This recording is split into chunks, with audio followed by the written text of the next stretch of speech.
Hello everyone, my name is Takahiro Yabe, a master student from the University of Tokyo. Today I want to talk about the estimation of evacuation hotspots using GPS data. Okay, Kumamoto area of Japan suffered a large magnitude 7.3 earthquake on April this year, and it was one of the largest earthquakes hit in Japan in the last few decades, and it was even bigger than the Haiti earthquake, as you all know, back in 2010. And as a result, more than 10,000 houses were collapsed, and the beautiful Kumamoto castle was even heavily damaged. And as a result, more than 100,000 people had to evacuate in evacuation shelters for a long period of time after the earthquake. And actually, Kumamoto was hit by three repetitive large earthquakes. And you can see in this figure that many of the epicenters were very close to highly populated areas. And that triggered a mass evacuation activities in Kumamoto.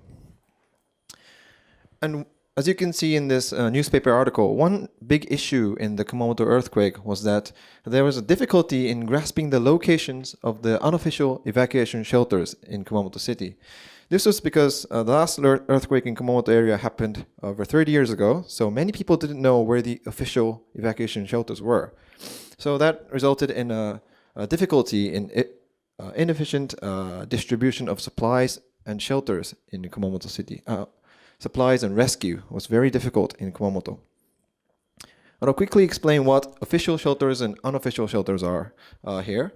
Official shelters are designated by the city government, and they're given priority for supply and rescue. And these include facilities such as schools, city halls, and hospitals.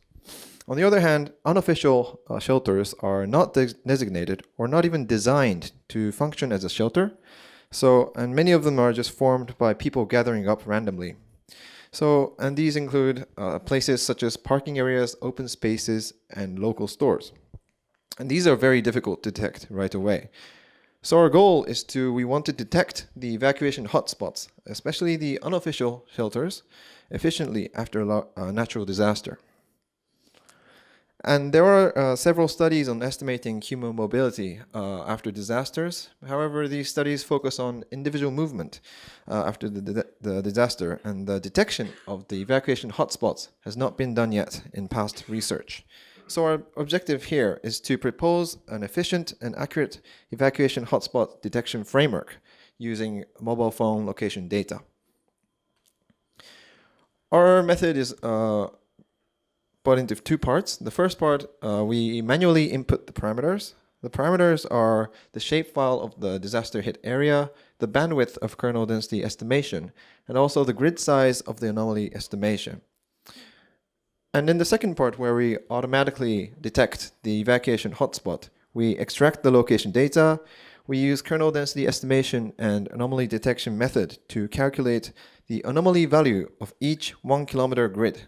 And then we visualize the anomaly values, like this map, to show where the evacuation hotspots are. As the data, we use the mobile phone GPS data of around 1.2% sample in Kumamoto area, and this was collected by Yahoo Japan's disaster alert app. And we used the dataset of about 2 months, including before and after the earthquake, and on average there were around 20 points per user per day in this dataset.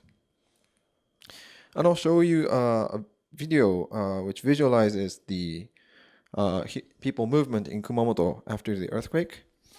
The earthquake hits at 1:25 a.m. and you can see suddenly many people start moving around, finding places for evacuation. And you can see just by visualizing the GPS data, we can grasp the intense evacuation activities of people in Kumamoto area. The visualization outputs of our framework looks like this. The red grids and the orange grids show the very congested places, the evacuation hotspots. And the red grids have a population of more than the average population of that grid, plus 3 standard deviations of the normal population of that grid. And it only happens statistically only once in 660 days.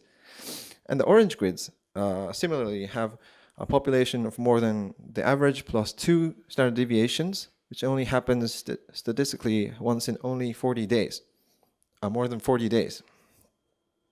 And we can get this visualization map for every day before and after the earthquake.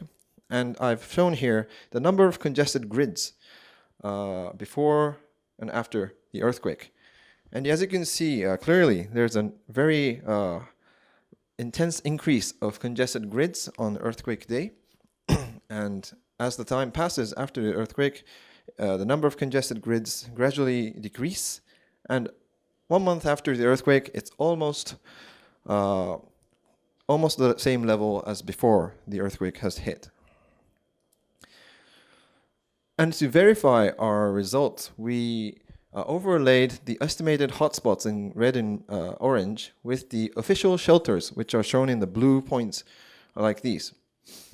And by overlaying these two types of data, we were able to understand what kind of facilities were actually used as shelters.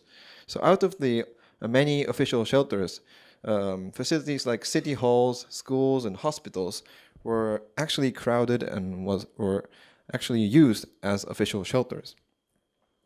And also regarding the unofficial shelters, we can see that there are many very congested grids without official shelters in them.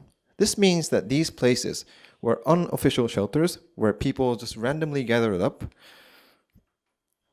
So the places circled in red are the unofficial evacuation shelters that showed high congestion after the earthquakes.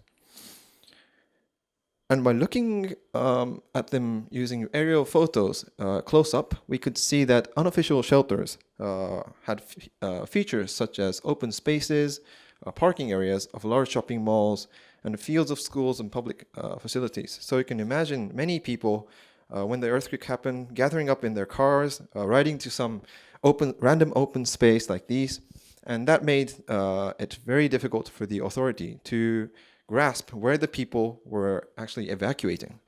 But using our method and framework, we were able to detect these kind of unofficial evacuation hotspots very easily. And lastly, I would move on to an example of one of the unofficial evacuation hotspots, which one of them, this is the Grand Messe Kumamoto, which is a convention center in Kumamoto City.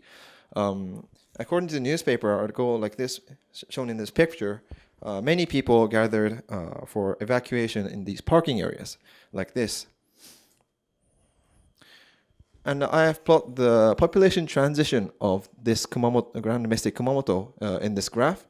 The gray, orange, and red lines show the population of average plus 1, 2, 3 standard deviations.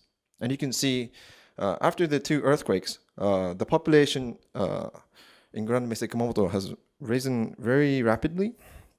And after 7 days or 10 days, it has gone back to normal state. And also, we found a very day where a lot of people were in Grand Messe Kumamoto on Monday. We thought this was a noise, but it was actually a music festival in Grand Messe Kumamoto. So we can know from this data, we can actually know that this estimation was very accurate. 1 point. And the second point, that the congestion caused by evacuation was very huge, larger than the music festival, showing us how severe the evacuation activities were in Kumamoto City. So as a conclusion, we proposed a framework to estimate the evacuation hotspots after natural disasters using mobile phone GPS data. And the detection of unofficial and official evacuation shelters was very successful. Even the population transition in one of the unofficial evacuation centers was accurately estimated. And for future work, we were actually working on making this system work totally automatic after any kind of natural disaster with Yahoo Japan, so that we can make an early automatic detection of evacuation hotspots and also contribute to an efficient distribution of supplies and rescue in the next upcoming disaster in Japan. Thank you for your kind attention.